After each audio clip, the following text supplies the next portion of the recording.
Okay, folks, time for next session and final session of our little do here. Up on stage as moderator of this session is Bob Chua. Of course, he's the chief executive of the Pulse Group. He's a perfect example of how going global has paid off. Of course, he's listed in his company in the UK on the Pulse Stock Exchange.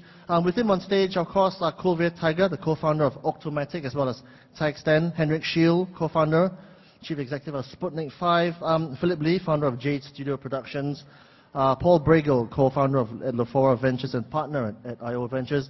These chaps will be discussing how to use the story of the founders to raise awareness and PR for their companies. Please join our hands for our gentleman on stage. Thank you. Thank you. All right, can you all hear us? Great. Okay, we've got our final panelists here. Thanks for joining us. Okay, we've got an hour to talk about startups going global and asking all our fellow panelists about their experience and comments, observations of the past 2 days. But before we start that, I'm just going to get each and every one of them to give a very short introduction of themselves before we start the whole session. So, Henrik, do you want to start? Sure. We're going to end with Philip. Yeah, hi everyone. My name is Henrik Scheel. I'm co-founder of Sputnik 5 and the Startup Experience. Grew up in Denmark, and then during my engineering studies, we founded Sputnik 5 as a cool kind of student job.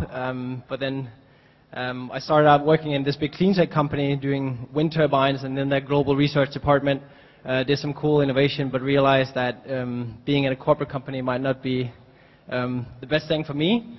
So decided to go full-time on the startup and was looking at our company, and would this really be a company that could go global?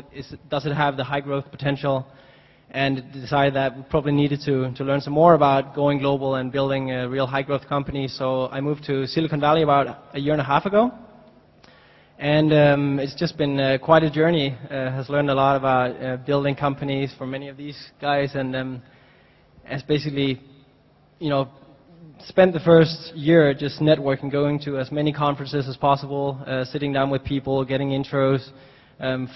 Finally found this opportunity in building a cool program to teach entrepreneurship, utilizing game mechanics and some of the lessons learned from Silicon Valley. And found the right partnerships, and that's what we're doing now, scaling up this startup experience program all over the world. Awesome. Thanks for being here. Paul? Hi, my name is Paul Bregel. I run a small early-stage accelerator in San Francisco called IO Ventures. It was founded by myself and my 3 partners who started companies like MySpace, BitTorrent, and HotOrNot.com. So the 4 of us started about 2 years ago, and we had this vision of building out what we consider almost like an entrepreneur clubhouse. So we kind of went out there, bought a really cool building in the city, and we invite everybody to come in and hang out. We actually have part of our building was open to the public.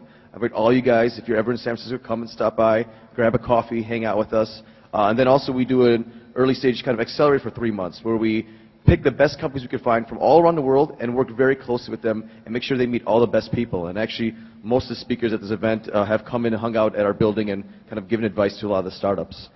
Before this, I started 3 companies. I ran one game studio in the late 90s, early 2000s, did quite well. We were involved with about 40 games over a 5-year period. After that, I started a company called Metro, which is kind of the first location-based social network. That was a mega failure. Lost a lot of money. That sucked. And then I started a company called Lefora, where I started with my brother, who you guys met as well, and my other co-founders. And that company we got acquired about a year and a half ago. And so, yeah, now I'm working at IO full-time and here to hang out with you guys and give you my 2 cents always. Cool. Thanks for being here. Kulveer?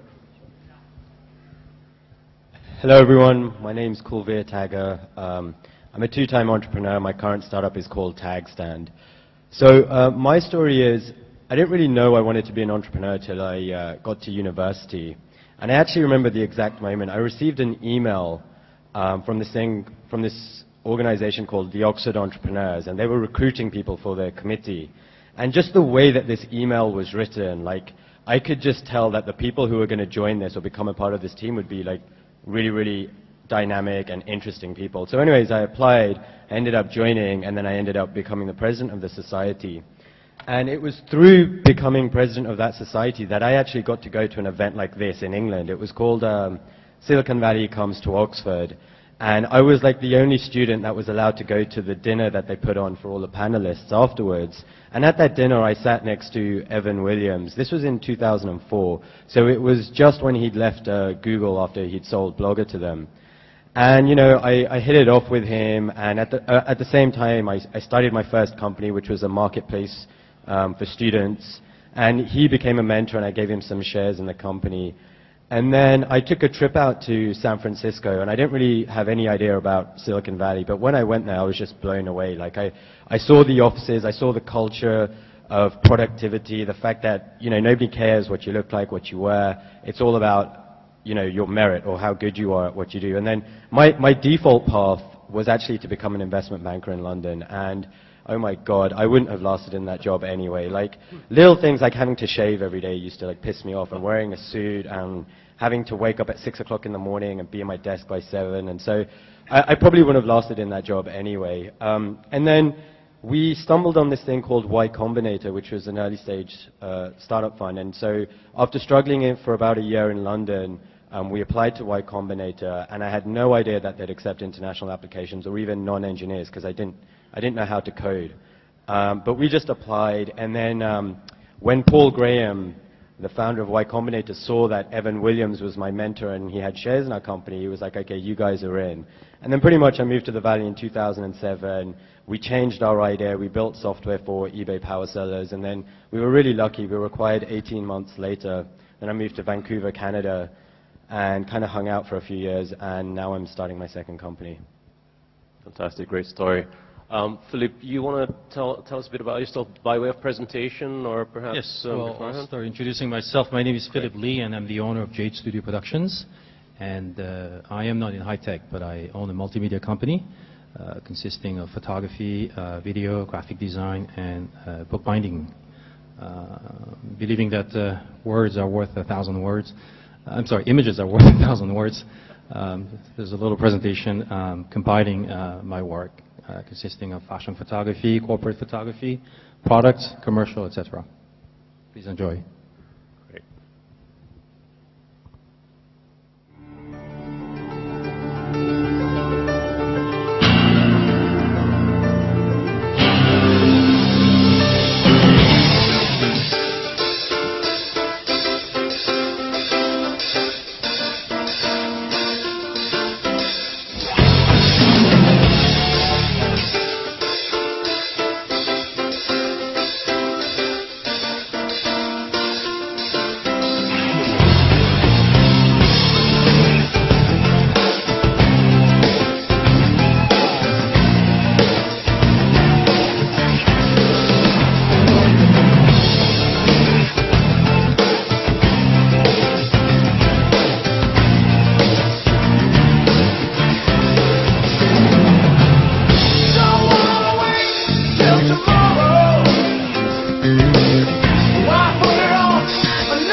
Great, awesome, thank you.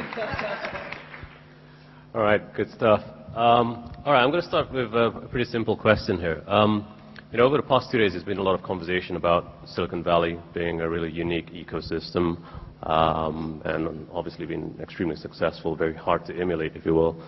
But at the same time, you could argue that Silicon Valley is quite insular in a sense. A lot of things that you launch there and incubate there, and especially in the US, which is such a big market, may not necessarily work outside. Similar for China or Korea, there's such large domestic markets which may, I guess, create a success within that country. Now, Malaysia is quite different from that. We're a relatively small market, and we haven't got as much choice but to go global. What are your opinions on that example of Silicon Valley versus, say, what Malaysian entrepreneurs should do? Henrik, do you want to start? Yeah, sure. Well, growing up in Denmark, I can definitely relate to the situation here in Malaysia, where we haven't quite incorporated this kind of startup mentality yet. I've talked to a lot of you guys about the barriers for radical innovation and entrepreneurship. You constantly run into your families telling you that maybe you should just take the safe road and finish your studies, and continue into a big corporate company, get a good salary and all that stuff. Denmark is the same. It's a small country in Europe. I guess most of you know about it. Only about 5.5 million people. So it's also a very small home market. So we started locally. Actually, we started as a management consulting company, helping large international companies to innovate and kind of to implement design thinking, systematic creativity, and all this stuff. So we did a lot of strategy development and concept and product development for large companies locally, and that was pretty good, but realized quickly that being a consultant is not a scalable business.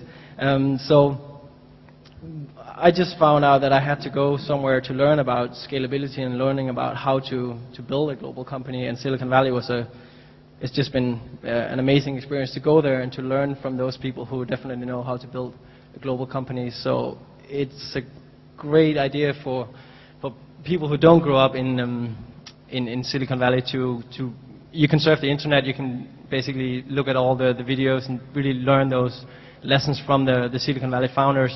But also, if you have the opportunity to go there on an inspirational tour to visit some startups and really understand that mentality, that can be a great kind of next step for your company to implement some of those lessons, right? Right. Paul? Yeah. I mean, I think for you guys, you need to be building your company from day one globally. Your country's not big enough. It's almost big enough where it could be its own self-sustained market. I've seen people kind of fall into a trap where the country's just, it could almost sustain most of these tech companies, but I don't think it's big enough. So you should immediately just start building something as if you were in Silicon Valley. Like, literally just sit down in your head, close your eyes, and think you're sitting in a desk right next to me, and build a product you think everybody would want to use. I think that'll make you guys grow much quicker, and you won't be having as many of these kind of dead-end conversations or your product not being a big enough type of thing. So I would recommend just immediately think outside of this country and see what happens. I mean, you can use this country as a test bed to put the product out there and see what happens, but it should be always the focus that you're going to go out there immediately, as soon as possible. Guys, Culver? Yes, so I remember when I was in England trying to do a startup, and then I moved to the Valley, and I just noticed a ton of differences. And one of the ones was this idea of like telling a story. And we talked about this briefly yesterday, but I had a phone call with a VC from Sequoia Capital, and I was pitching my idea, and he was just like, stop. I'm like, what? He's like, what's your story? And I was like, what do you mean, what's my story? I'm describing my business to you. He's like, I don't care about your business. I want to know your story. He goes, Americans only understand stories, so tell me what your story is. And then I was like, okay. And then by that, I kind of understand, like, why are you doing this? How did your team get together? Why are you passionate about this? And if you put it into a story, it just becomes very easy to understand. And I noticed when I was talking to a lot of the entrepreneurs outside, it was the same sort of thing. Like, they would sort of tell me a few things, and, how in like a couple of minutes, how much am I going to really figure out about their business? But if they were to tell me their story about why they're looking at this or their team, then immediately I can understand it, and I can give, I think, better advice. So that was like one of the bits of advice I'd give here, something that I learned when I went to the Valley. And just to this point about your being a global startup, I actually completely agree with Paul. Like, in the Valley, there is this element that the best companies are there, and if you're kind of not there, then like you don't matter as much. And I found that like, because I actually left San Francisco, I lived in Vancouver for a couple of years, and so optically, like saying you're in the valley or something is quite valuable. But I remember Ganesh mentioned this yesterday, like you have some big local markets. There's, I think if it's, if you add up Malaysia, Indonesia, Philippines and Thailand, I think that's like 500 million people. And although like a consumer product anyone in the world can use, if you're doing stuff that taps into e-commerce or whatever, then obviously you have to look at your local markets. But yeah, if you think of Southeast Asia or, I don't know, yeah, that as your market when you get going, like that's probably a nice intermediary step. Great, Philippe, any comments? I guess being Asian myself, I pretty much understand the confinements of your culture, because the way you've been raised is, you know, you have your traditions, respect, and all these basically limits that you want to confine yourself in. And I think, as Paul said, you need to be global as soon as possible, and understand also how the world basically sees you, and create that image of yourself. Great. Now, I guess a related question to that then is, now that you've spent a few days in Asia, and I guess the past 2 days in Malaysia at least, and you've spoken to a lot of entrepreneurs here, a lot of investors, a lot of successful business people, would you guys be willing to invest, hire, or set up in this part of the world? Yeah, I mean, I would hire people here. I could see people who are smart, but I wouldn't invest here because I don't think I've seen anything that really floored me yet. But also, I've met some really cool entrepreneurs. I actually had a meeting right before here. I thought a really good guy. And if I see the data points, if they keep on building it and they keep on updating me, I could potentially see myself doing that, or at least help them out, or help them come to the valley or something like that, give advice. But right now, no. But that's only been 2 days too, so I don't know. So I'm probably not rich enough to invest anyway in like people like Naval or Paul, but I think like, so for my second startup, we're doing something with near field communication. It's mobile, and one of the reasons I came here was also that after this trip, I'm going to Singapore and Hong Kong and Korea. And I think in terms of mobile, there's a lot of innovation happening here. And even, I read something like in like India or Africa, there's like hundreds of millions of people that just use their phone for banking. And so I want to look at that kind of stuff. And so I can see down the line, like having a presence here. RFID tags are manufactured in Shenzhen, and I'm going to go there, and we've even talked about building or buying our own production facility. So I think in certain things, like Asia has its own attractions. But on the investing side, again, it's everything Naval said. It's an emotional decision. Like, there's no science behind it. And for me to make, like, if I was an investor, to make this emotional decision, you guys have got to sell me on the story and your passion. And I think that just needs to be worked on a little bit right now. Henrik, anything to add? Well, just like Colbert, I'm also not in a position to invest anywhere at the moment, not yet. But I definitely think I want to learn much more about this region now. I've learned something about the European market. I've been to Silicon Valley now for about 1.5 years. But I need to learn a lot more about this region before I would be able to set up an office over here. Or, well, we should probably set an office up over here to learn more, right? But we're not in a position to do it at the moment. One thing I'll kind of add on top of that is that I think you guys are in a really cool place in that you are close to China, but you're not China. A lot of Americans are really scared to shit out of China. Not necessarily because it's big, but like I've heard so many friends in VCs, like I know a VC went in there, they put like money into like 5 companies, and 2 of the companies literally took the money and ran away. I'm like, whoa, that's pretty bad, right? But I don't get that sense here. I didn't get the sense in Singapore. I haven't gotten a sense in other parts of Southeast Asia. So you guys should leverage the hell out of that and become the people that kind of people want to trust and come and work together with, and yeah, be the gateway to China and Asia, I guess. So yeah. No, absolutely. I think we're in the right region at the right time, and I think China's a great example. Every single VC, Sequoia, Kleiner Perkins, they're all there. Because it's a huge market, but as some of our entrepreneurs had mentioned yesterday, ASEAN is huge as well. If you add Indonesia, Vietnam, all these sort of underestimated markets, if you will, it is a massive addressable market. Now, I guess from the Valley experience, how important, I guess, Kulver, you were talking about a story earlier on, how important is having, say, you guys have an interesting story coming from Denmark to the Valley, coming from the UK. How important is that sort of story that it's a bit different? You guys are coming from a different geography, a different background perhaps. Do you think that is interesting to either new investors, VCs, partners and what have you to say that you've now got a geographic reach, you've got potential different way of thinking, a different way of scale, and everything else. I mean, is that a factor, you think?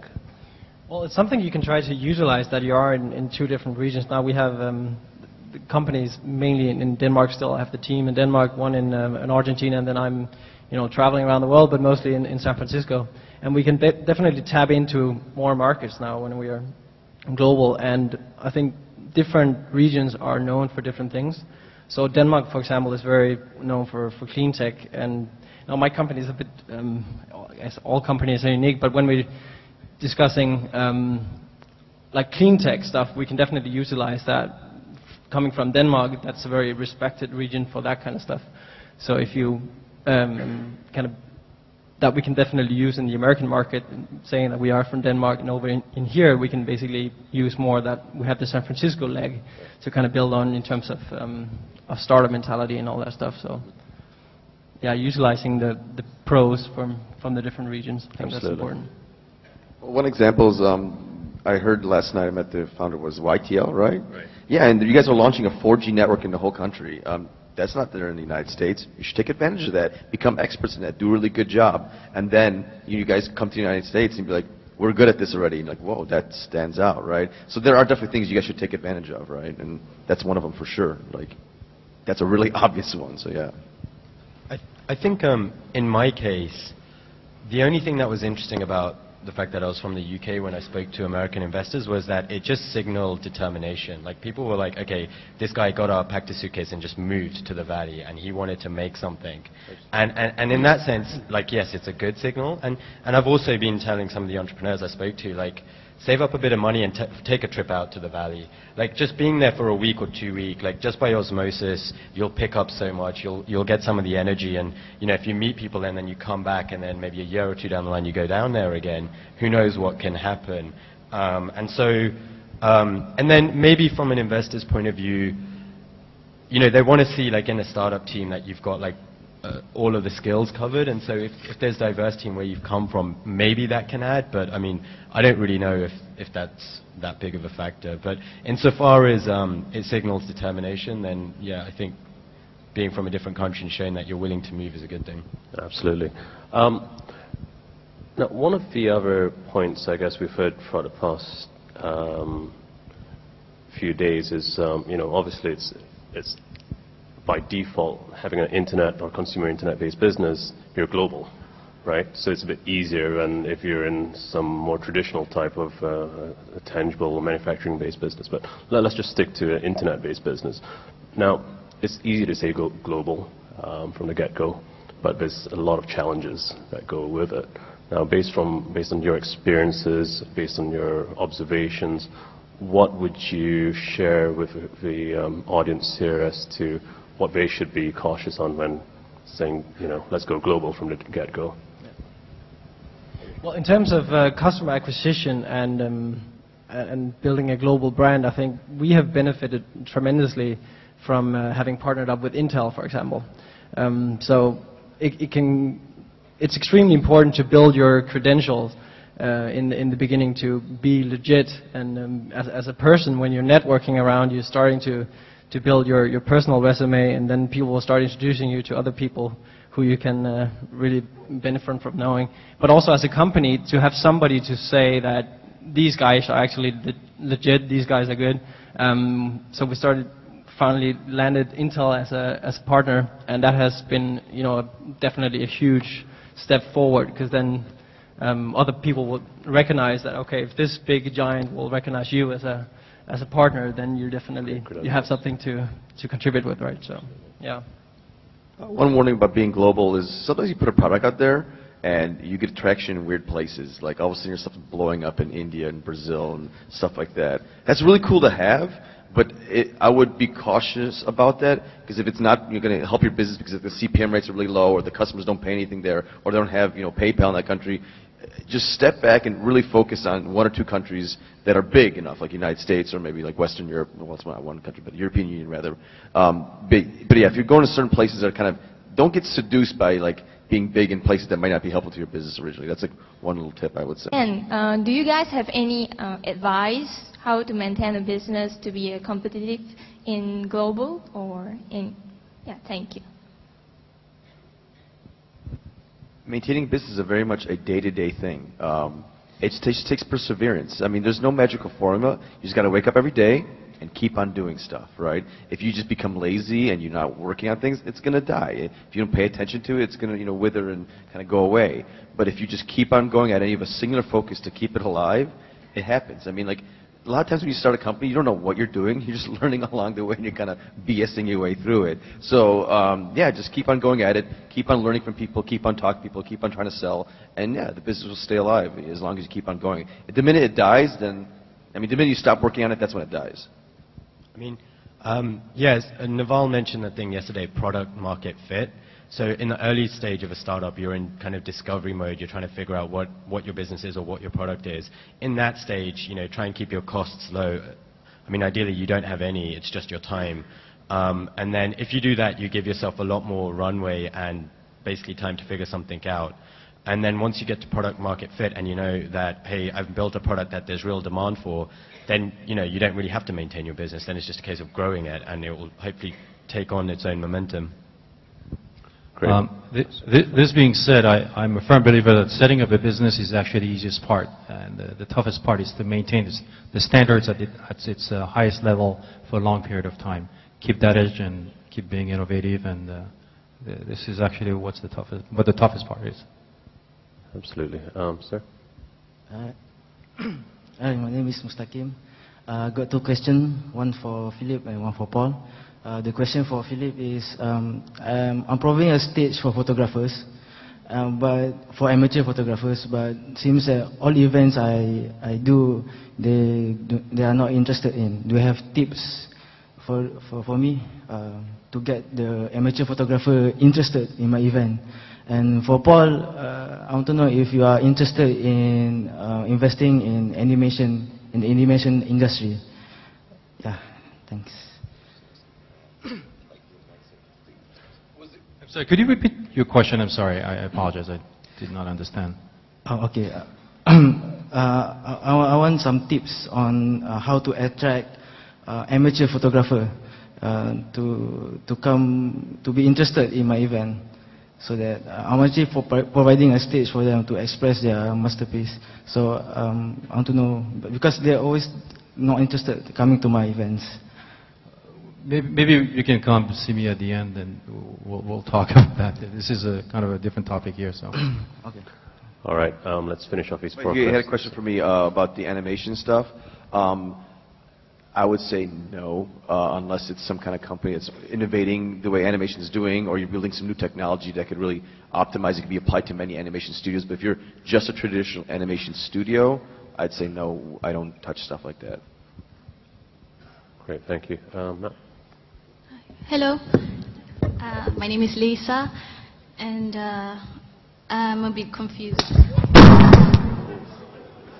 And angry. Drop the bomb. Oh. I am so sorry. I lost my question. You were a bit confused, I think you said. Anybody else give her a second to regain her question? Okay, I think I'm getting mixed information, because yesterday someone said, this is about team building. They say, if you want people to work towards your goal, then you have to find people to believe in it. You have to inspire them. And you have to help people to reach their own goals. But Paul, just now you said that you got 8 people who work for you and you pay them food. And how do you get them to struggle and suffer with you to reach your goals? And because is it inevitable that at the end of the day, your team will have to depart? Because personally, if I were to work with someone, I just learn everything I want, take what I can get, and then leave, because then I'm off to build my own world, my own goal. Yeah, people do leave sometimes, but it's called equity. I gave them a piece of the company. They were building value alongside me. They weren't building it only for me and I got to keep it all. They were building, it was their company too. So that's how I was able to motivate them. So they didn't want to leave, because they knew that if they did well, that they could influence the company. Every single day they showed up and really built awesome stuff.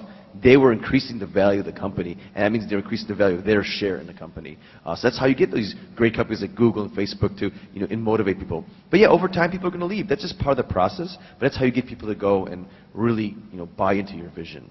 So when you try to inspire people to, help you work towards your goal, it's not really actually helping them get there. It's just like what they can get, what they can learn from working with you. Is that it? I mean, it's a mixture of both. Yeah, they're going to go out there and expand their own, financial, worth. They're also going to go out there and learn certain things. And also, a lot of times, the people have to be passionate about it. I don't force people to work for me that don't like what they're working on. I don't want somebody who's going to be forced into slave work on stuff like that. You have to get people that really fall into line and like what they're working on. And I think that's the way it works. And I think, I know Facebook, for example, in the Valley, engineers, when you have smart people, they want to do their own thing. And Facebook has this attitude that you can come and work for us, and we know it's only for a couple of years or a few years, and then go on and start your own thing. And that's fine, because they believe when you come to Facebook and work there, you'll learn the skills that you need. And so, in the Valley, it's a given. Usually, someone who's an early employee in someone else's startup will go on to start his own thing. And that happened at PayPal and all these other companies, and there's nothing wrong with that. So Max, actually, the guy who founded PayPal, always says, I want you to work for me, and this will be the last company you ever work at. You want these entrepreneur people, but you want them maybe right before they take the leap. So yeah, I think that's the type of people you want. Thank you. Yeah, you definitely want to find co-founders who share the vision of the company. If you constantly have to tell them about the vision and try to encourage them and motivate them, they might not be a good co-founder potential. In a big, large corporation, it can be good with the campaigns and the corporate spirit and events and stuff like that. But you simply can't afford to have co-founders who don't share that vision. Absolutely. Okay, 2 minutes more. So very quickly, thank you, ma'am. Sir. Okay, good afternoon, everyone. Hi, I'm Jay, and I'm from the Malaysia Business Plan Competition champion. And I have a very short and I would say sound stupid question. Go for it. Which will continue to my second question. This question is brings to speakers. Do you think making a typo is a serious problem? A typo? Yes, spelling mistake. TYPO, like misspelling a word? Exactly. It depends, man. If you add an extra zero on a contract. Yeah, if you use autocorrect and I don't think it matters. Yeah. Okay, if I have a solution which I can correct all the typos on all your devices and all your applications, do you think how should I actually present this to the investor? Could you repeat the question? I didn't get it. If, let's say, you say this is very depends, especially this is not serious problem like cancer. Yeah. I'm just solving a so-called small problem, but actually facing everyone here.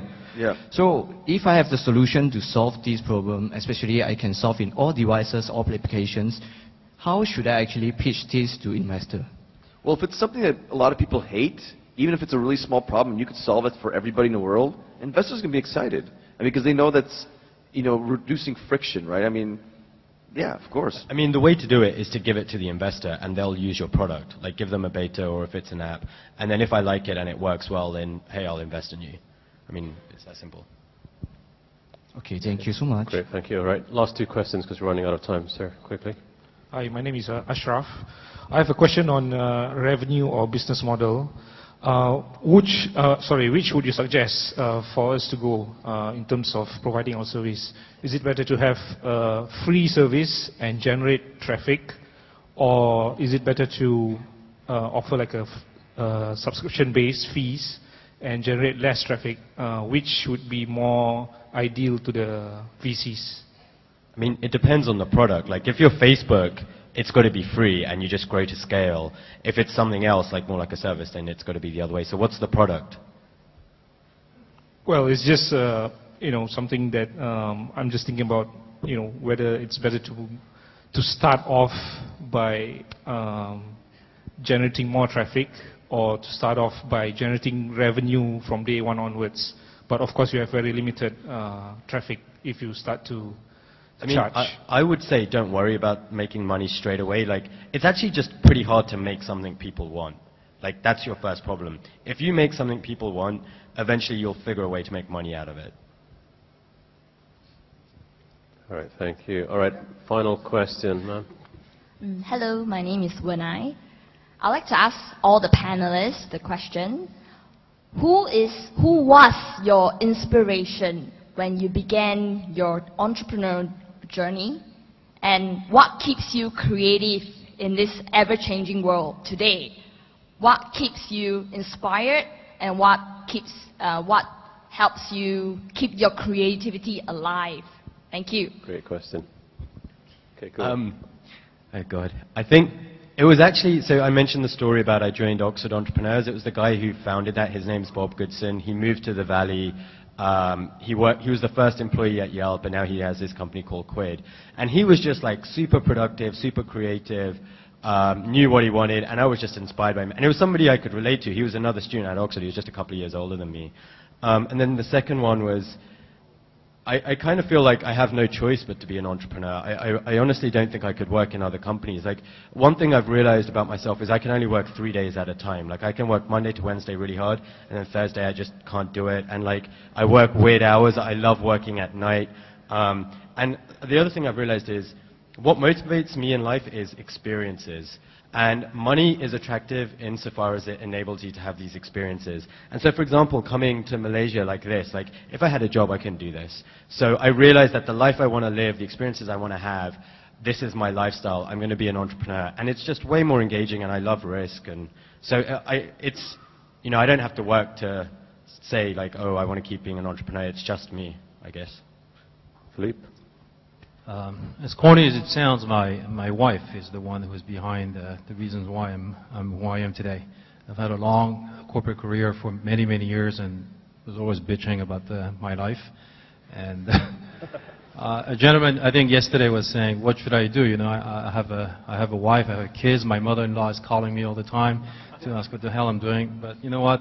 This is the price to pay. You know, you just do it." So my wife basically put up with me for 2 or 3 years, and we didn't make any money, but guess what? She never complained, and she keeps me going just by inspiring me this way and being my support. So, you know, find yourself also somebody you can partner with who believes in you, or a team, and just go for it. For me, I'd say it's two people. One, I inherently was lucky. My dad's an entrepreneur, so I could look at him ever since a little kid and say, hey, he built a company, well, I could do that too. So that was a really big thing in my life, and it made it way easier, even though they still didn't like the fact that I started my own company, which is kind of weird. The second, I mean, for me, it's like I grew up playing video games, and I just saw these amazing things, and there's a magic that was behind it. And I didn't even know necessarily who made the games. I mean, but again, like Nintendo, Sega, the people who created these companies just inspired me so much. Like, they brought such joy and happiness into my life that I'm like, I have to do this. And so that was my big inspiration. Like, I have to do this. Like, it was just dead set. I remember just sitting there, you know, making levels, drawing stuff, you know, learning how to program eventually, stuff like that. So that was my inspiration. I think one of my initial inspiration to want to become an entrepreneur was actually a professor at my old university in Denmark who said, so what should be engraved on your tombstone?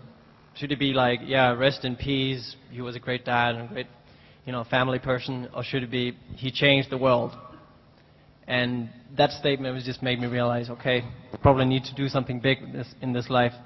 But in terms of other people that you can look up and look at their stories and stuff like that, I think there's so many cool Silicon Valley founders that have inspired me a lot. I would recommend reading the book Founders at Work, which is a collection of really good stories from some of the Silicon Valley icons, where you get into their mindset and learn what was the process, what kind of failures did they go through, and how did they actually ended up, you know, making those great companies.